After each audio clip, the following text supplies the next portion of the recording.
Thank you for your indulgence. I know we're trying to get through supplementals and we don't want to keep hearing people speak, but some of the things I heard are very disturbing. When we're talking about uncompensated care, we're talking about people being brought to the emergency room. And so are our colleagues across the aisle asking that if someone is bringing their child who was just in a car accident and they happen to be brown or not speak English, we first ask, well, that's what we were talking about, the migrant crisis. I see the looks of disdain, but that's what we're talking about. That's what you have brought up. Are you going to demand, before any treatment starts, documentation and papers, or are the physicians going to immediately try and help that child? And yes, that puts a burden on our system. And yes, we need to pony up some more money for it. But if you want to vote against this supplemental, that's what you're talking about. That is what you're talking about, is trying to deny the care of somebody that shows up on the door. So I urge a yes on this supplemental. Thank you. I think in the vernacular that would be called impugning motive. I'm pretty sure that was the definition of impugning motive. Thank you, Madam Speaker. When it comes to how we do business, how we do finances, all this kind of stuff, not just this, but all this in this room, I learned something years ago. It's probably 20 plus years ago.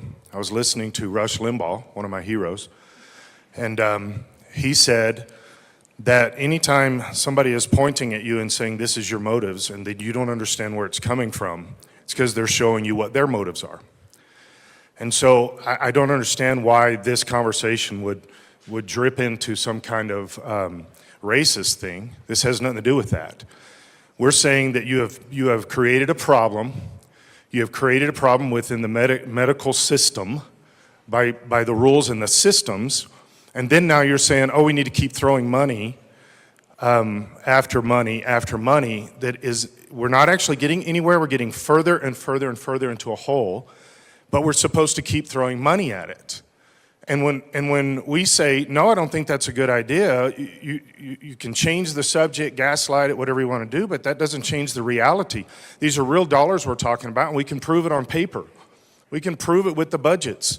This is a bad idea. We're propping up a couple of different groups, and hospitals all over this state are on the verge of closing down, but we just keep throwing money into bad situations that are not accomplishing anything. When do we fix the problem? This isn't fixing the problem. This is actually pretending like there's not a problem, and when we get close to the problem, we get accused of other things. This is a major problem, and we've got to stop the spending. We were told before we got here this year that we had to cut $1 billion. It's actually closer to $5 billion when you actually do the real math, and the only thing we're doing is adding. How do we cut $1 billion when we're adding $500 million, adding $600 million, adding $700 million? How do you cut $1 billion at that point? This is extremely irresponsible, extremely financially irresponsible. When do we do something to stop this? Somewhere, there has to be somebody that says enough is enough. Well, that's what we're trying to do from our side.